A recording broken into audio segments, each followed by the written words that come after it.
Dear sisters and brothers in Christ, in our daily life, we make promises and at times we fail to keep them.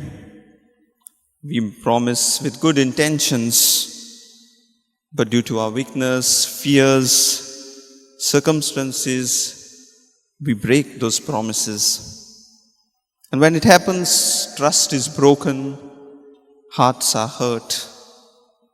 Against this very human experience, today's reading reminds us of a comforting truth.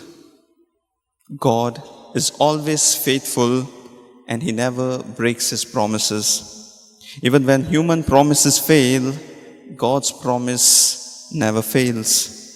He never goes back on His word. And that is exactly what we see in the first reading.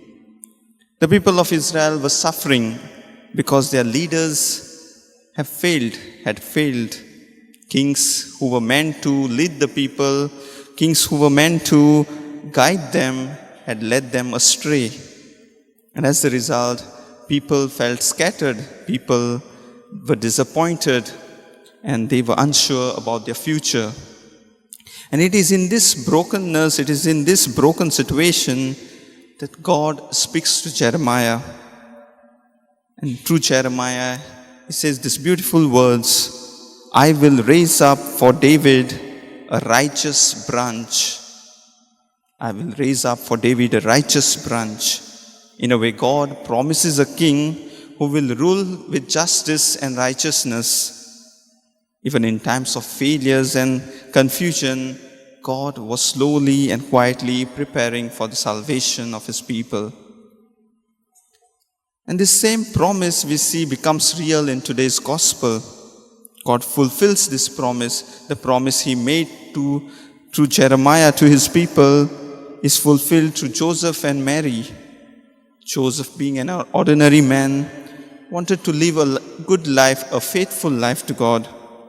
He had his own plans. He had his own dreams. He wanted to marry and have a family with her. But all things shatters when he finds that Mary is with the child. And Joseph does not fully understand what is happening. Though his plans are shattered, fears enter his heart, yet he trusts God. In the moment of uncertainty, God strengthens him. When the angel says, do not be afraid to take Mary as your wife, Joseph listens and accepts, trusting the words of the Lord. He takes Mary into his home and accepts the child in her womb. And in doing so, he becomes part of God's greatest plan of salvation. Dear sisters and brothers, both this reading gives us a beautiful message. First and foremost, God is always faithful to His promises. And secondly, He asks us to trust in Him, to have faith in Him. Like Joseph, we may not always understand what is happening in our lives. We may not always understand the difficulties, the problems that we are facing. But we too may feel confused and afraid when our plans go haywire, when our plans are disturbed. But faith means listening to God, trusting His words, and taking the next step with courage. Like Joseph, let us trust God, trust His time, and He will make all things beautiful in our lives. As we continue with this Eucharist, let us imitate Joseph and Mary in our daily lives.